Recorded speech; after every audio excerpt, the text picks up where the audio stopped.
Hey YouTube, this is Tri-City Eric. Got a little ride going on today, and today's topic is going to be Mototalks 22 technology. Sponsored by the White Ninja 636. And today I'm just going over a couple blocks, and I've got Miss Tri-City Eric on the back. So I don't know if y'all can see her, but she's right there. All right. She's holding on tight.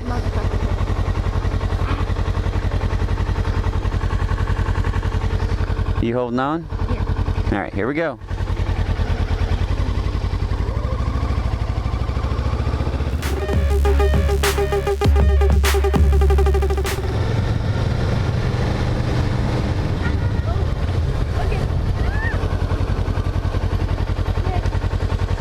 All right. Love you. Kiss your finger. You can't touch. Kiss your finger. Love you. Hey, how you doing?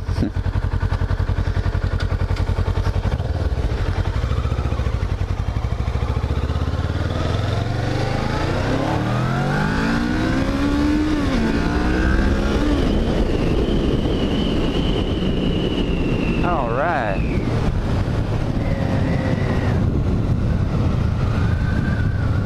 Bike feels good today. The temperatures aren't super hot. We're going for a ride, people. We're going for a ride. Yeah.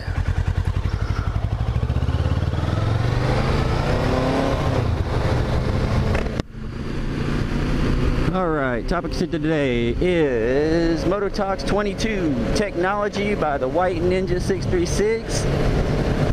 So what have I got to say, man? I got a lot to say, but I'm gonna keep it short. So technology to me has been a major part of my life. Ever since a little child, I grew up and I just had to know how things worked. You know, I would take my toys, and after they broke, and sometimes even before they broke, I'd tear them apart, and I'd see what made them work, you know, gears and knobs and electronic bits and stuff like that. So when I got out of high school, I decided that I wanted to join the military, and I went into the military, got with a recruiter and everything, and took the entrance test, and it showed up infantry, and I was like, well, you know, I feel like I'm a pretty smart guy, and I'm qualified for way more than infantry, you know, but at the time I had that mindset. You know, I have all the respect in the world for everybody that's done every job in the military, because I never did, but I wanted a little bit more, man. I wanted to be some technician. I wanted to get a career going, you know, maybe in repair or maintenance or something like that, or building or technology. So I went to an electronics course, 18 months electronics course. I figured that if I went and took the electronics course, I could go back into the military and I would be an officer, because I'd have a degree, a associate's degree in applied science of electronics. So I did that, and when I got out, I was so involved in the compact scene, building computers and working my way up that corporate ladder, that I was having such a good time. Had a girlfriend, everything, having such a good time that I didn't go into the military. And a little bit of part of me, I always regret not going into the military, but you know, it's all good. So anyway, so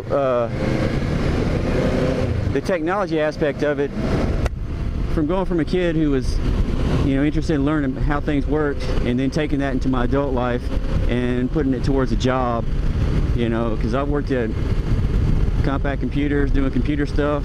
I've also been a copier repairman. I've traveled to Arkansas doing copy repair, and it seems like it's opened a lot of doors in my life. So thank you, technology. And back from the past, I remember a lot of things that, you know, probably a lot of the people that are subscribed, or a lot of the people that watch these videos, may not have even experienced. You know, going through elementary school in the 70s and early 80s, you know, in junior high, we used to have these presentations. They were like films, but they were on a slide, like a slideshow type deal, and you had a cassette tape, and then you had a roll of film. Okay, so the roll of film had a kid that sat with a projector, and his job, and he was like, you know, the class teacher's pet, or you know, his job, or a different kid every week. His job was that every time the cassette tape would make an audible tone, and it sounded something like "Arp," his job was to turn that knob one click and advance the slideshow to the next frame, and then the cassette tape would talk about that frame, you know. And the funny thing about it was, a lot of these films were produced like in the 50s and 60s and early 70s, and some were black and white, and it was I know you've seen those shows that have those retro, you know, kickbacks where the people talk funny and you know, things just don't look quite right, and it's in black and white and all that. Well, yes, we had to sit through those. They were like public service announcements or something, trying to teach you on a specific subject. So that was some technology y'all probably haven't seen. It's kind of interesting that I lived through it. So another aspect of technology that kind of astounds me is, you know, a little bit over 100 years ago. I mean, if you can think about this, you know, 20 years ago we didn't have internet. A little over 100 years ago, there was not one vehicle on this earth. There was not a car, there was not a plane, there was not a motorcycle. And in 100 years, look what we've got now. We've got technology in those aspects. I mean, we've got planes that can take off and vertically land, and helicopters, and we've got motorcycles now like the new Kawasaki H2 supercharged. Man, that thing is a beast.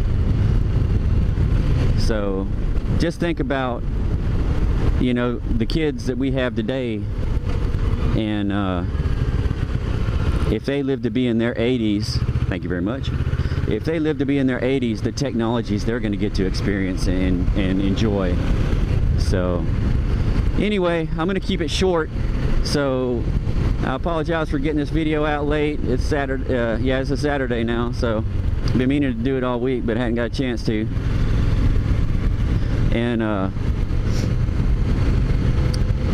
I guess I'll catch you guys next time. Tri-City Eric out. Peace.